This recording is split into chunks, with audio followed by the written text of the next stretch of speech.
Hello everyone, this is Muhammad Tuhami from Midway Simplicity and welcome to a new episode of the Midway Simplicity Show, where this year the theme of the show is Where Passion Meets Simplicity, and I'm inviting simple living advocates to share with you how simplifying your life can help you pursue your passions and what matters most to you.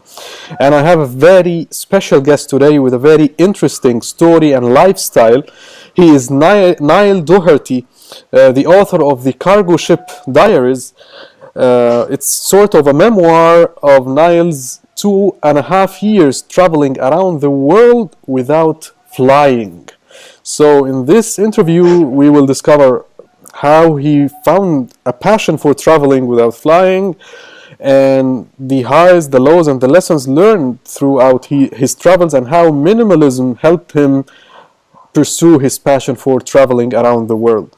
Niall, thank you very much for being with me today, and I'm very excited to hear your insights. Well, thanks for having me, Tahami. I'm really glad to be here. I've seen a few of your past interviews, and I know you always ask great questions, so I'm looking forward to this. Thank you. So let's start by the transformational point in your life. So what got you into this idea of traveling the world without flying? Yeah, well, I've had a few transformational points, I think, but the one that got me to living this lifestyle was about 4 years ago. I was living and working in New Orleans in the USA. I'm from Ireland, but I went over there to work for a few years. And I had a nice 9-to-5 job working for a university, and I was obsessed with basketball. That's actually the reason I moved to New Orleans in the first place. My favorite basketball team played there. So I was working 9 to 5, and then in my spare time, I was going to a lot of basketball games. I was writing about basketball. I ran a website about the team. And at a certain point, I kind of just asked myself, is this really what I want to be doing with my life? You know, do I really want to just be working 9 to 5, not really growing? I mean, the job was good, but it wasn't stretching me at all. I wasn't really learning a lot from it. And the basketball obsession on the side, I was kind of thinking, you know, I'm spending a lot of time devoted to following and writing about 10 guys chasing a ball around a wooden floor. Like, is that really the legacy I want to leave behind? And at the same time, I've been following a few blogs online, such as Colin Wright, who was a past guest of yours. It's actually my first interview I've seen of yours. And Everett Bogue was another one. He used to be a big minimalist blogger, and Chris Guillebeau. So I've seen guys like this who are working online and traveling a lot, or at least had the ability to travel if they wanted to. And I thought to myself, I should be able to do that. No reason why I couldn't do that. They don't have anything that I don't have or that I can't learn. So it all just kind of came to me one day where I was just like, why am I still here in New Orleans? Why am I still working 9 to 5? Why am I not traveling? And I just made the decision that day, and very soon after handed in my notice in work, and a few months later I was quitting my job and setting off into the unknown. Awesome. So you just made that decision because you were inspired by other people who are almost living a lifestyle that you are passionate about. But you had no plans of what you are going to do. You just, since someone did it, then I can do it, so let's give it a try. Pretty much. I mean, I had some savings, so I knew, you know, I had a little buffer there. I didn't have to figure things out immediately. I did think it would be easier than it has been. You know, you really only hear the success stories online, right?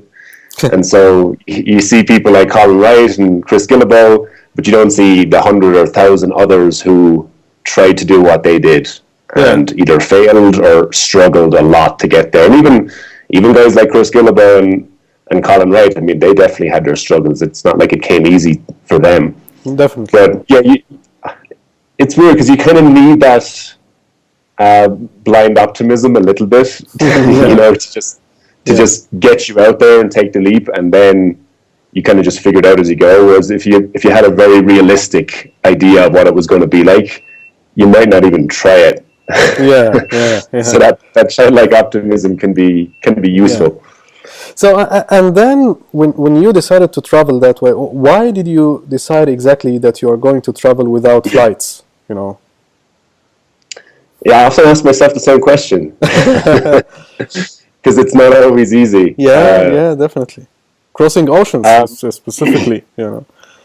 yes, Yeah.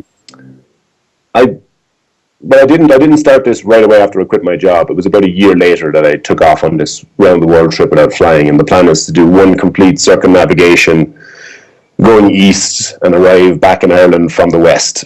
And I've been doing it 2.5 years now, and I've given myself about 4 years to do the whole thing. And I just crossed the Pacific and arrived in the Americas. So I did that on a cargo ship. So it's 26 days crossing the Pacific Ocean on a cargo ship. That was, people ask me, are you doing it for environmental reasons? Are you doing it to save money? No, neither of those things. I don't think it's any better environmentally, because that cargo ship, for example, burning 150 tons of fuel every day. So I'm not sure if that's really good for the environment. And it's expensive. It would have been probably 1/4 of the price to fly across the Pacific than what it cost me to go across on the cargo ship. Wow, really? Yeah, it's expensive, and I think the reason is because the cargo ship companies don't really care. You know, they're carrying multi-million-dollar cargoes, so I guess they figure if we're going to take passengers, we might as well make it worth our while. So they charge a pretty high price for it. Wow. So what's the reason? So the reason is, it's mainly three reasons why I do this and why I started doing it in the first place. One is the challenge of it. I like a challenge. I feel like I grow a lot from challenging myself. So I figured trying to go all the way around the world without flying would certainly be a challenge. So, and it has proven to be. Getting across the Pacific wasn't easy. Getting out of India was actually very difficult without flying. I was stuck there for a little while. Almost, I thought I would have to give up. I didn't think it would be possible, but I managed to find a way out. Then the second reason would be the adventure of it. So when you don't fly, you end up traveling through some random places you never thought you'd visit. And I like that random aspect to my travels. And I've definitely had some amazing experiences in the places I passed through just because I had to, not because I wanted to. So one of the best examples would be Iran. I never would have visited Iran, except that was kind of on the way to India without flying. And I just had an amazing experience there. I met so many kind-hearted people. It was just fantastic. And I've had that in several places now, and usually they're the places that, you know, you wouldn't think of when you ask people, where would you like to go? Where would you like to travel to? And then the third reason would be the story of it. I think it just makes for a more interesting story. Yeah. I mean, I'm not afraid to admit that I like attention. Interesting. And when you tell people you're traveling around the world, they're like, "Oh, that's interesting." But then when you tell them I'm trying to do it with no flying, then they're, you know, you have their ear for a bit. You definitely got my ear and got my attention, definitely. That's why we're doing the interview now. And I hope one day you will pass through Egypt, through Suez Canal. I would like to. I don't think I'll be able to on this trip now, because I've kind of been through that side of the world already. Okay. Okay. But I do hope to do a big Africa trip, because I wanted to go to Africa on this trip. I even looked into crossing the Mediterranean. But it didn't. I think if I remember right, because this was over 2 years ago, it was easy to get over, but not easy to get back. So I'll have to save Africa for its own big trip some other time. Interesting. So that is now we kind of highlighted the crazy part of your passion. You know, this is passion, and passion has its own language, its own magic. You do crazy things when you are passionate about something. But now let's move into the simplicity part. We need to see where passion meets simplicity. How simple living and minimalism and living a simpler lifestyle helped you pursue that passion of traveling around the world. So, any lessons would you like to share with us? How simple living can enable people to pursue their passions easily, lightly? Yeah, absolutely. I mean, it was big for me. And again, people like Colin Wright were a good model for me to follow, because I saw that minimalism and simplifying his life really helped him live that travel lifestyle. So when I was in New Orleans and I made this decision to that I wanted to travel the world and work for myself, I realized I couldn't do that unless I simplified everything.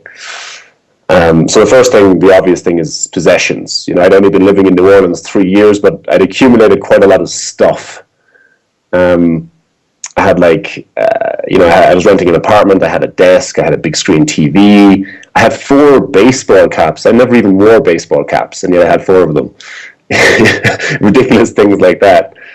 So I very consciously started whittling down the items. I donated a lot of stuff, gave things away to friends, sold a lot, and I basically wanted to be leaving New Orleans just with carry-on luggage, because I flew out of New Orleans back to Ireland. And I was able to do that. And it was such a sense of freedom, knowing that, like, I'm not leaving anything behind. I'm carrying everything with me. I only have the essentials. There's nothing really dragging me down. Another big thing I did in New Orleans, to save money before I quit my job, I moved out of my apartment and I started house sitting. So I did house sitting for maybe 3 months in New Orleans, saved a lot of money that way, because I was paying about $800 a month on rent. So that helped a lot. So house setting, I don't know about house setting. Maybe it's not familiar in my side of the world. So what's house setting? Okay. Yeah, well, house sitting is basically you offer to you work out an arrangement with someone who owns a house or an apartment, that when they're away, maybe they're traveling or maybe they own multiple homes, but they want somebody in that home to look after it, maybe to water plants, just to reduce the risk of burglary. If there's someone actually living there, it's less chance that the house would be broken into and vandalized. And one of the houses I was house sitting in, I worked that out because the owner had 2 dogs, and he had to travel a lot for work. So in exchange for looking after his dogs and mowing the lawn, he basically let me live in his house for free. And when do you find such deals? Is it through a certain website or just in? There are websites where you can do it. I've never actually used the specific websites, although there's people out there who only travel by house sitting. They just basically go wherever they get a free place to stay. And I've seen people end up in just amazing homes in the countryside and really loving life there. The way I did it was just through friends. So I just put the word out that I was looking to house sit for somebody. And then the house with the dogs, that was through Craigslist. I wrote up a thing on Craigslist and said, I'm looking to house sit for a couple of months in New Orleans. Here's who I am. Here's what I do. Here's references if you need to contact them to make sure I'm trustworthy. And that's pretty much how I got it. Interesting. That's interesting. So this helped you save a lot in terms of rent. Yes. So you save for the travel and for the life after the quitting your job. And okay, now moving to your 26 days on the cargo, right? 26 days? Yeah, 26 days. And you wrote a book about that. Can you share with us some lessons? And on the book page you said the highs, the lows, and the lessons learned. So are there any interesting experiences or stories or lessons that you would like to share with us that may inspire people to follow their passion or simplify their lives? Yeah, sure. Well, the book it's called The Cargo Ship Diaries because I wrote it on the cargo ship. And so it's kind of split between flashbacks about my trip, the 2.5 years traveling, but then also writing about the actual experience on the cargo ship. So one of the things that I found really really great on the ship was I had no internet. So I was offline for those 26 days. And that was really good for me. I'd never, I pretty much grew up with the internet. Like when I was 12 or 13, we got the internet at home in my parents' house, and I was addicted from then on. And so this was the first time I really had a lengthy, clean break from it. And it's something I hope I make myself do every year now, like give myself about a month offline, because you really give yourself time to reflect. And, on the internet, there's constantly things vying for your attention, and you always feel busy and that there's more to do. So when you completely cut that out for a while, you get a real sense of space, and you don't feel like there's as much scarcity or as much hurry anymore. So that was a big takeaway for me, and I'd really encourage people to just schedule time away from the internet. Maybe not 4 weeks, that's a bit extreme, but give yourself conscious breaks from the internet and let yourself breathe and reflect and not feel rushed. So that was a big lesson for me when I was on the ship. I think the biggest thing I learned overall, Tohami, was from all my travels is just how people are people everywhere. Like most people are good, and most people are content with the simple things. Like it doesn't take a lot to make people happy. And I really saw that in Iran, just how happy people were without very much. Or India might be even a better example of that, because India, you see a lot of extreme poverty. But even within that, you see people who are smiling and laughing, and they seem pretty happy, even though they don't have the big screen TV or the great job or, all these status symbols that we often strive for. And just the importance of family and friends. I mean, I'm often asked if I get lonely because I travel alone most of the time. And I do sometimes, definitely. It helps that I have an online community. That helps a lot. But what I'm really starting to feel I miss out on is having that core group of friends who really get you. Surrounding yourself with them physically. I mean, it's one thing being connected with them online, but having them there physically to hang out with, to have dinner with, just to talk to whenever you want. I think that really adds a lot of value to your life, and it helps you achieve your goals. So, I mean, travel is great. You get a lot out of it, but there is definitely a trade-off. So for people who aren't traveling and who might want to, try and appreciate the trade-offs or the advantages of staying put in one place for a while, because those are definitely missed when you're on the road for quite a while. Amazing. Niall, thanks a lot for the inspiration, and I think for people to know more about you and your work, it's at ndoherty.com. That's it. So it's ndoherty.com, right? And there's one thing I would say, if people, I'm very into tracking and breaking things down, and one thing I've been doing for 3.5 years now, pretty much since I quit my job, is tracking every dollar I earn and spend. Yeah. I do a monthly report on my website showing people this is exactly how I spent my money, this is exactly how I earn my money. So people might find that interesting to see, because a lot of minimalism and simplicity is making sure you're investing your time and energy and money in things that you really value. And so when you track expenses like that, you very quickly see if your values are lining up with your spending. So if people are interested in that, if you go to my website, sign up to my mailing list, you'll get access to all my monthly reports. Awesome. That's awesome. Anything else we would like to share at the end? Any words of wisdom from your 2.5 years of traveling that you would like to leave us with? I guess the main thing I would say is, I mean, especially as related to, the content of your site, is I've kind of touched on this already, but simplicity it's not about depriving yourself of anything. It's about becoming very clear about what you value in life and what you really want to get out of life, and then cutting out anything that doesn't align with that. Yeah. So, a lot of people think when they see you're going without possessions, you're really simplifying. They feel like you're a bit of a martyr, and like, why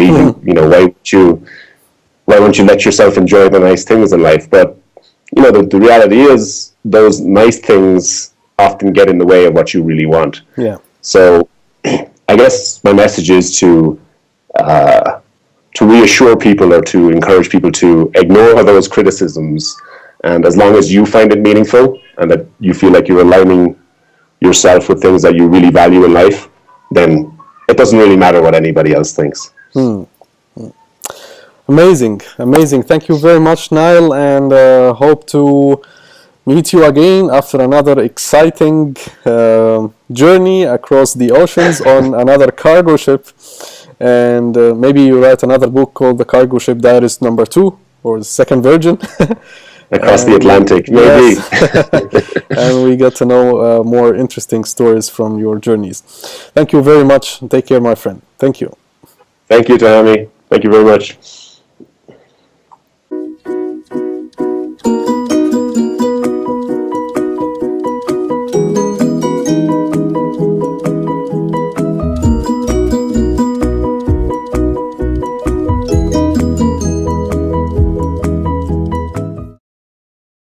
Guys chasing a ball around a wooden floor. Like, is that really the legacy I want to leave behind? And at the same time, I've been following a few blogs online, such as Colin Wright, who's a past guest of yours. It's actually my first interview I've seen of yours. And Everett Bogue was another one. He used to be a big minimalist blogger, and Chris Guillebeau. So I've seen guys like this who are working online and traveling a lot, or at least have the ability to travel if they wanted to. And I thought to myself, I should be able to do that. No reason why I couldn't do that. They don't have